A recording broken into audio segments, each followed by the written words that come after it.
ভাবে হয়নি, আজকের দিনটা কেমন লাগছে? প্রথম দিন কেমন লাগছে?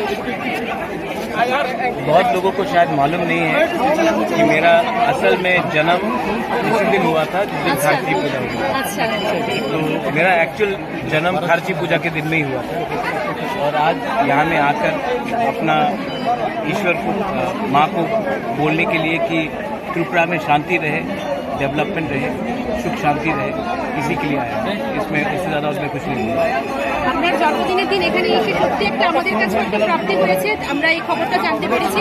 তো এখানে এসে এই পুজোর প্রথম দিন এসে কি রকম একটা অনুভূতি, এবং যেটা একটা ঐতিহ্যবাহী পুজো। খারচি পুজো কিন্তু আমাদের ত্রিপুরের রাজাদের ছিল, এটা কুল দেবতার পুজো। তো সেটা এখন জনজাতি সকলের জন্য একটা মিলন মেলা হয়ে গেছে, সে বিষয়ে যদি একটু বলেন। देखिए, ये हमारा कल्चर है, खारची हमारा कल्चर है, हमारा आइडेंटिटी है, इसको हम लोग रिलीजन से मिला नहीं करते हैं। एंड मोस्ट इम्पोर्टेंटली ये जो हमारा कुल देवता है, कुल देवी है, या ये हमारा बहुत पहले से हजारों साल से ये परंपरा चल रहा है और ये मेरा धर्म बनता है, मेरा कर्तव्य बनता है कि मैं उस परंपरा को आगे ले जाऊं।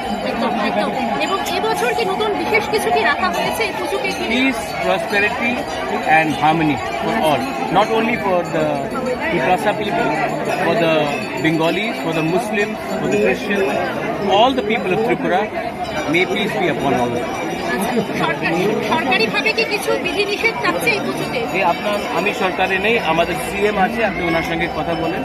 पर हम लोग ने खारची में ऑफिशियल हॉलिडे अनाउंस किया, हम लोग ने सांगरुमा में भी और होजागिरी में भी हमने अनाउंस किया, बुईसू में भी किया है, खारची में भी कर रहे हैं। इसके बाद क्षत्रिय समाज का प्रोग्राम है, वहाँ में भी हम लोग जाएंगे। Thank you so much sir. मेला ही में हम थैंक यू।